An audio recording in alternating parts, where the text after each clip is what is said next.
isn't very good. So today I will give you the opportunity to listen to some English. And I only wish I could do as well as Tom, going back and forth, but he's not here today. So I'm very excited to be here. I'm Bill Davis. I'm our Chief Business Officer with AtData. And first, before I get going, I really want to thank the entire Infinyt team for including me here. And I want to congratulate the team. Douglas and Marielle, it's a wonderful opportunity to start something. And in 10 years, you kind of get through those struggles, but they're fun, right? And you see the roots grow, and now you see the fruits of that labor. And so congratulations, thanks for including us. I've been with AtData for 10 years also. I joined 10 years ago when AtData acquired my company. And the thing that's unique about our company is 20 years ago, when I was with my previous company, when AtData started, we made a bet. We made a bet that we should look at digital identity differently. And the way we look at digital identity is we put the email in the center of that identity. And the reason we chose that is we began to look at what was happening in the world. And we saw more and more commerce and more opportunities to see growth and explosion in the digital economy. And in order to do that, in order to be effective from a data perspective, you had to rethink the way you looked at identities.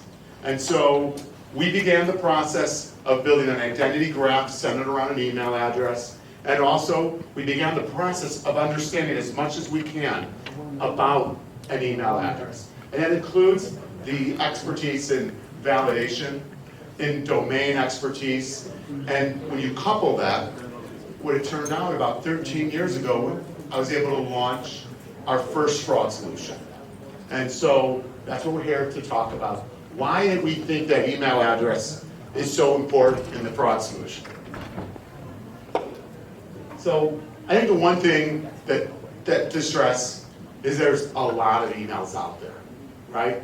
And there's a ton of emails that are out there that are active. There's way more emails out there that are inactive. There's a whole lot of emails that have bounced. And then there's a whole lot of emails that people created for unique reasons. They got a coupon when they went to online. It said, give me your email, you'll get 20% on your first purchase. And they enjoyed 20% off. They went back and said, oh, I got another email. I'm going to get another coupon. And then a fraudster said, wait a second, I could generate a ton of emails, and I could do coupon abuse very easily. I could create identities, simple, right? It's very hard to create a new postal address. It's very hard to create a new cell phone number that works. But it's very easy to create an email address that is responsive, but malicious. And that's why email is so interesting. And that's why it's very predictive of fraud. So I think the other thing is to think about is a lot of data is being created, right? It's an explosion of data. All of you are in the data business, whether you want it to be or not, right? And the explosion has created an opportunity and a challenge. But again, from a fighting fraud perspective, the big challenge is onboarding of new customers, seeing new data that you've not seen before. It's much easier to make sense of an identity that's been in your database that you continue to get history with. You get comfortable, but it's the new entry into the database where there's opportunity. So the other thing that's really interesting is how quickly data becomes invalid. But let's think about that email address first off. You don't know that email, it becomes inactive. But the other thing that happens is that, for instance, Yahoo will take an email that is inactive for over 2 years, and they're going to just retire it. The user doesn't know it's been retired. The company that has that email as the key identifier tied to the app that was just downloaded 2 years ago, they don't know it. But what does Yahoo do with it? They recycle it, or they also can become what's called spam traps. And those are again, malicious emails that you really don't want in your database. And so it's real important to, look at that, your emails, keep them clean, but really understand what's coming into your system. So, why is the email sit at the center of a digital identity? Why is it so important, right? If you think about a digital relationship, whether it's in banking or retail, almost all digital relationships center around an email address, right? So maybe I want to request information about a loan. I'm not getting a loan yet. I just want to know what some rates are. Generally, the ticket to get a rate back from your marketing team is I want an email address, right? You give me an email address, we'll send you some rate information. Any type of further loan application will again start with an email address. In the retail world, purchases online, all guest checkouts. And guest checkouts are dangerous, but they're great. They start with that email address. And so in the digital world, whether it's an app download, a request for information, a purchase, a conversion, that email address sits in the middle. And so when you couple the challenges you have in digital, as consumers, we are very demanding. We do not like slow processes. We want things to move quickly. We want to eliminate all friction. And so you don't have the opportunity to ask your customers everything you love to ask to make sure it's safe. If it was easy, we'd underwrite everybody right away and get an idea and get all their information that you need and maybe have them check in and all sorts of other opportunities, but it isn't. Our consumers are demanding. The other thing is when you think about our consumer behavior has changed dramatically. So I've been married 35 years, I have a wonderful wife. She does not understand anything I do for a living. She also has spent 33 of our 35 years that we've been married afraid to use a mobile app. So something happened a few years ago. She loves Starbucks, she'd go to Starbucks, she walks in, pulls out her wallet every time, pays that way because, apps are dangerous. Well, something happened a few years ago, right? The world shut down, but we still wanted our coffee from Starbucks. And so what did she have to do? Paperless payments. She had no opportunity to walk in. Suddenly she downloaded an app for the first time and made payments through her app. And she's like lots of other people. And so there's been an explosion in these apps, the usage of app as a payment mechanism.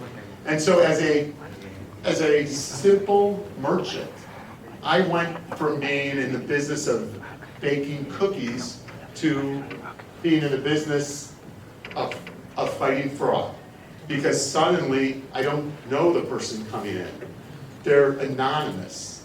And oh, by the way, anonymous creates the opportunity for fraud.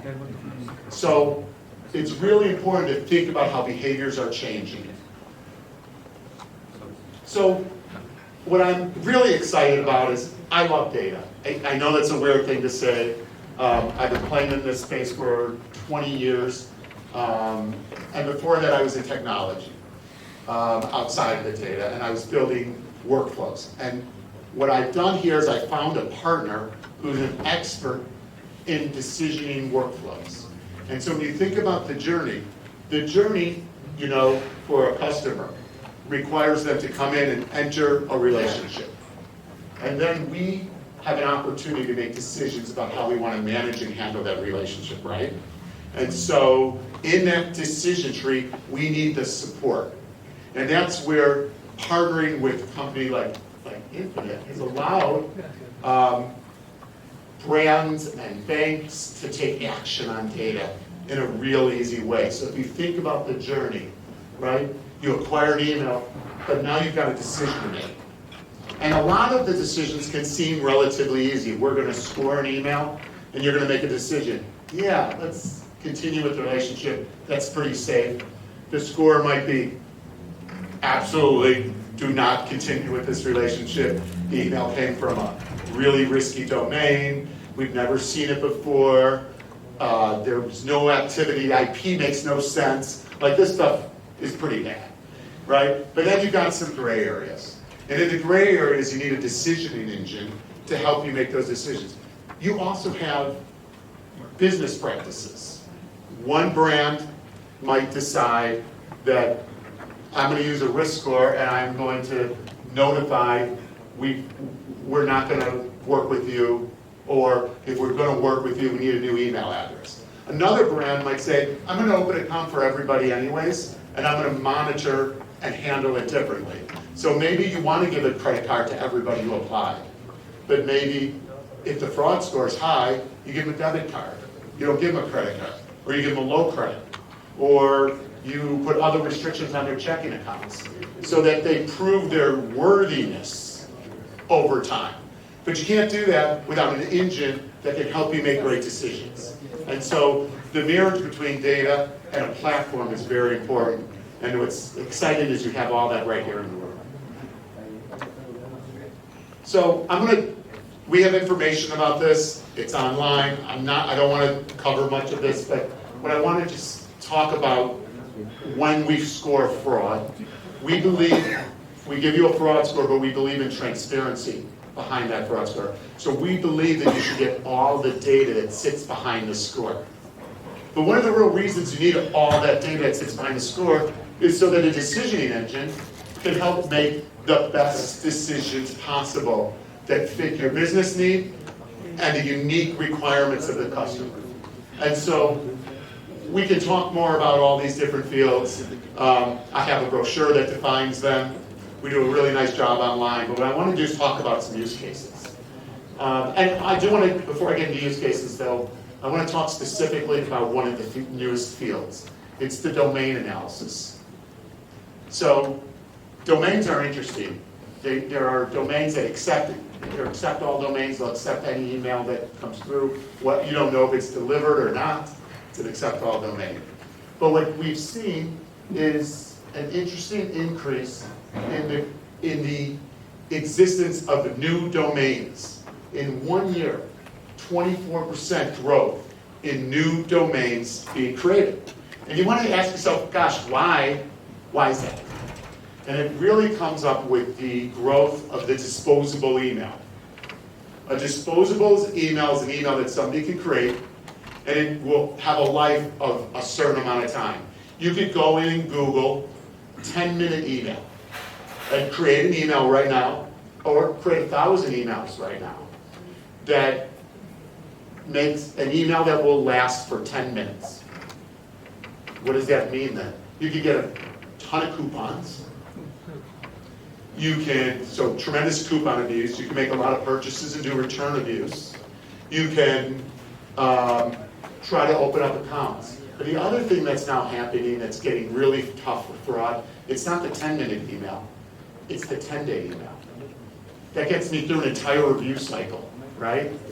So, how long does it take to make a decision on a credit card? Certainly not 10 days, maybe more than 10 minutes. But that 10-day email is pretty dangerous. By then, they've wrapped up bills, they've made lots of purchases on a card, they've cut it up, and they've disappeared. And so that's a really interesting fact that we keep seeing.